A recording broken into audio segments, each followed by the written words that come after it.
Coucou les licornes, cette semaine ça fera un mois que je me suis fait opérer des cordes vocales et je voulais vous parler de mon ressenti, des complications et de la guérison. Ce matin encore une fois je reviens de chez mon ORL et il m'a mis le truc bizarre dans le nez. Finalement il a regardé si la cicatrisation se passait bien et finalement j'en suis presque à la fin. Il m'a montré sur le petit écran, il restait qu'un petit V, enfin une toute petite partie qui doit encore cicatriser. Donc à ce niveau là il n'y a pas l'air d'avoir de problème. J'avais peur des complications qu'il pouvait y avoir ou si ça avait mal cicatrisé. Surtout que je n'ai pas été très intelligente, j'ai repris la cigarette. 2 semaines après mon opération, genre j'avais réussi à arrêter de fumer pendant 1 semaine et demie. Et puis je sais pas, j'ai repris la cigarette, c'était pas bon. Puis j'en ai repris une autre, c'était pas bon. Et puis c'est reparti de plus belle et je vous conseille pas du tout de le faire. Ça fait un peu moins d'un mois que je peux de nouveau parler. Donc du coup j'ai pu tester, voir à peu près comment poser ma voix, voir si je pouvais de nouveau chanter. Et j'ai du mal à crier en fait, enfin j'ai du mal à... Parfois on est dans la rue, mon copain il avance un peu trop loin et j'essaie de l'appeler et en fait j'arrive pas à parler très fort et ça me pose un petit peu un problème, mais d'après l'ORL ça va s'arranger avec l'orthophonie. Par contre, je vous ai dit que j'avais beaucoup de craintes par rapport au fait de chanter. Je n'ai pas pu chanter avant 3-4 semaines. J'essayais de chanter, ma voix s'éteignait, ça voulait pas, genre ma voix s'éteignait, donc on va dire je chantais, ça faisait... Vous voyez, vraiment ce bruit-là. Puis finalement, j'ai reposé ma voix, j'ai évité de parler fort, j'ai évité de crier, j'ai évité de parler pour rien, même si c'est un petit peu compliqué venant de moi. Finalement, plot twist, j'ai réessayé bêtement sur une chanson de Mylène Farmer, on va pas se mentir. Allez. J'ai remarqué que finalement, je pouvais chanter plus haut dans la hauteur vocale, je sais pas comment on dit ça, plus haut. Et j'étais plus à l'aise, je devais pas me forcer, ça me grattait pas, j'avais pas de sensation de grattement.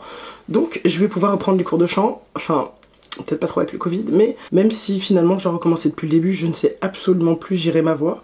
Je sais de nouveau chanter, mais je chante encore plus faux qu'avant, donc c'est un petit peu compliqué. Concernant ma voix, je suis plutôt satisfaite, j'ai plus de problème, enfin non, je n'ai plus de problème dans la rue, les gens ne me regardent pas quand je parle. Au téléphone, c'est mademoiselle, donc... non, désolée, c'est sur mon visage, je suis trop contente que ça m'arrive plus. Mon copain m'a fait remarquer que dans la rue, j'étais beaucoup plus à l'aise et je parlais... normalement. Et même moi, par rapport à moi-même, genre, je sais pas, je suis plus... Vous voyez, le son qui sort de ma voix ne me dégoûte plus comme ça pouvait me dégoûter avant. Ce qui fait que je suis grave à l'aise avec ma voix, faut pas déconner. Genre, comme je vous ai dit, j'ai réussi de chanter, je me tapais des vibes, alors que j'ai jamais osé faire ça de ma vie. Je sais plus ce que j'écoutais, genre le droit à l'erreur, j'étais en mode... Je suis plus à l'aise, donc dans un sens, on peut dire que je suis plus crédible. Pour l'anecdote, ce matin, j'ai fait ma radio pour la chirurgie du visage. Je vous en parlerai dans une autre vidéo. J'hésite encore à faire cette opération parce que j'ai pas envie de changer beaucoup. Même si d'après mon chirurgien il faut grave changer mon nez. J'ai pas encore changé mes papiers, donc c'est encore écrit sur mon papier que je suis de sexe masculin. Et bizarrement, je sais pas si c'est la voix, l'attitude, la confiance, ou le physique en fait, les médecins, les secrétaires m'ont appelé madame. Quand je me suis allongée, la dame m'a pris par le bras, elle m'a dit « J'espère que vous êtes pas enceinte ». Et je l'ai regardée mais j'ai bouffé de rire et j'étais en mode « Mais... non !» Et en gros, elle avait l'air gênée parce que du coup je me suis tapé un délire toute seule à rigoler. Et du coup elle m'a dit je suis désolée mais je dois poser la question à toutes les patientes. Et j'étais en mode... Bref, donc je pense que cette opération m'a aidé à dégager ce qui était à l'intérieur de moi et les gens ont plus facile ou... Je sais pas si on peut dire facile mais... Ils arrivent à voir ce que je fais à l'intérieur. Genre, voilà, parce que je sais pas, c'est quelque chose que je dois dégager. Par contre il y a quelque chose dont je voulais vous parler et que je pense que c'est nécessaire de... Je pense que c'est nécessaire d'en parler. Je suis contente de ma voix, mais en fait j'ai vraiment du mal avec le son qui sort. Genre je pense que mon cerveau a toujours pas pris conscience que c'était ma voix. Et donc j'ai regardé une de mes anciennes vidéos pour essayer de comparer,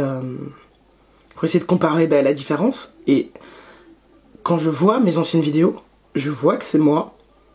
Donc mon physique et tout, je vois que c'est ma pièce. Et en fait je me reconnais pas. J'ai l'impression que le son qui sortait de ma bouche avant l'opération, c'était pas moi, c'était pas à moi. Ce qui est très bizarre, c'est que mon cerveau comprend que j'ai plus la même voix qu'avant. Mais mon cerveau comprend pas que la nouvelle voix est la mienne. Et du coup, parfois, j'ai un peu du mal. Et donc, par moments, j'ai vraiment la sensation que mon ancienne voix revient. Parce que mon cerveau fait pas le lien. Donc, je pense que c'est important de le préciser. Mais je pense qu'avec l'orthophonie, je vais apprendre à me réapproprier ma voix. Et je croise les doigts pour que j'ai plus cette sensation de... dépersonnalisation, je pense qu'on dit. Pour ceux qui sont curieux, je vous mets un extrait d'une ancienne vidéo, comme ça vous pouvez faire la comparaison de ma voix avant, après. J'ai eu droit à la fameuse attestation, genre que toutes les personnes transgenres attendent. donc celle qui dit que je peux commencer un traitement hormonal. Donc je pense que là en vidéo le résultat il est super flagrant, mais dans la vie de tous les jours moi j'ai du mal à faire le recul, vous voyez. Mais quand je le vois de mes yeux, je trouve ça super impressionnant. J'ai un peu de mal à être objectif tout le temps parce que quand je parle je suis en mode ma voix d'avant elle est revenue, et en fait pas du tout en fait. Et l'ORL me l'a confirmé ce matin, il m'a dit là c'est presque votre voix définitive, une fois que la petite partie qui m'a montré sera cicatrisée, ben ce sera le résultat définitif. Là ma voix elle est encore un peu voilée, mais ou je sais pas en fait, vous voyez j'ai plus aucune objectivité. Je suis vraiment contente d'avoir fait cette opération parce que vraiment je me sens mieux dans ma peau. J'ai plus peur dans la rue ou dans des endroits où il y a plein de gens. Ça reflète un peu plus ce que je suis à l'intérieur, et du coup genre j'ai plus honte d'être moi. C'est un peu bizarre parce que je veux dire physiquement si je fais ça je pense que ça se voit pas que j'ai fait une transition, mais avant quand je parlais ça cassait tout, enfin ça faisait que les gens pouvaient le remarquer. Donc voilà, je suis vraiment satisfaite de cette opération, même si c'était 50-50. Je regrette pas du tout d'avoir pris le risque. Je regarde dans le vide et tout, mais je regrette pas du tout d'avoir pris le risque de perdre ma voix parce que c'est vraiment quelque chose qui a été bénéfique pour moi. Je sais pas si c'est un truc, qu'on peut conseiller parce que c'est quand même de la chirurgie, mais je pense que c'est une bonne solution si vraiment on mesure les risques et les conséquences, parce que j'ai eu du mal à parler pendant, enfin c'était un peu, psychologiquement c'est vraiment dur à vivre parce que bon après moi l'opération s'est un peu mal passée, mais je veux dire ne pas parler pendant une semaine c'est super éprouvant, et je vous promets que j'ai d'autant plus d'empathie pour les gens qui sont sourds et muets. J'ai un ami d'enfance qui était sourd et muet, et moi j'ai jamais vu des différences entre lui et moi, et j'aurais jamais pu imaginer la difficulté que c'était de faire passer un message en ne pouvant pas parler. Puis tous les médicaments à prendre, se sentir faible, la gêne au niveau de la gorge, voilà, et le tuyau dans le nez.